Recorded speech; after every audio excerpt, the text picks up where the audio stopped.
is Haley Thompson, and I'm a senior from Kansas Wesleyan University, and I'm curious as to how this proposed tax increase is going to help benefit me as a young citizen of Salina. Well, I think there are many ways. First of all, the sales tax is about building our future in our community.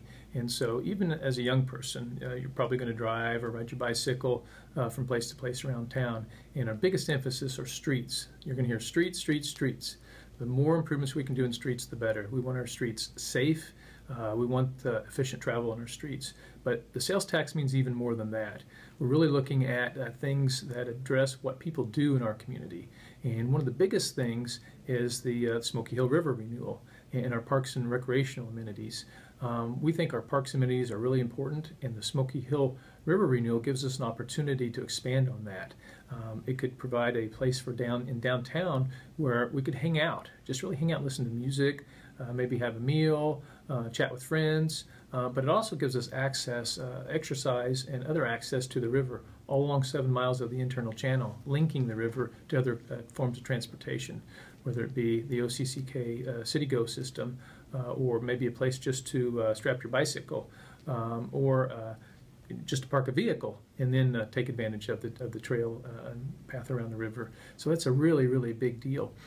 Also, you know, regardless of what age you are, you do pay taxes. And some people don't like taxes, but we've always felt like it's about what a community accepts for the services and the quality of life that they want.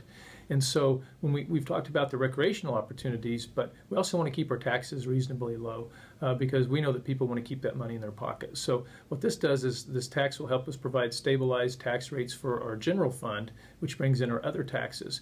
In other words, if we have the ability to fund our major capital projects that benefit you as a young person and others in our community through the increased sales tax, then we will not have to rely in the future on the general fund and on property taxes or other taxes. And that's a really, really good thing. So we can stabilize taxes. And the final thing is we know that if you're younger, if you're older, whatever your demographic is, that you need a good job. Jobs are so important and they're so difficult to find nowadays. And so part of the dollars we're going to use are to help us create an environment for really good jobs.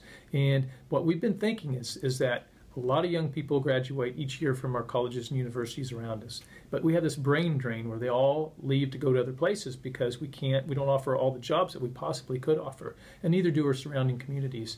So we want to really study and look at those jobs that are out there for those folks that are graduating our colleges and universities and see how we can grow those jobs in Salina so that we can take advantage of K-State graduates and KU graduates and Brown Mackie graduates and Kansas State Polytechnic graduates and maybe even Fort Hays State graduates or Wichita State graduates. We want those folks to find jobs in Salina. So we're going to try to find a way to attract those jobs and create an environment for those jobs right here so that you can graduate, you can stay here, and start your life off right here in Salina.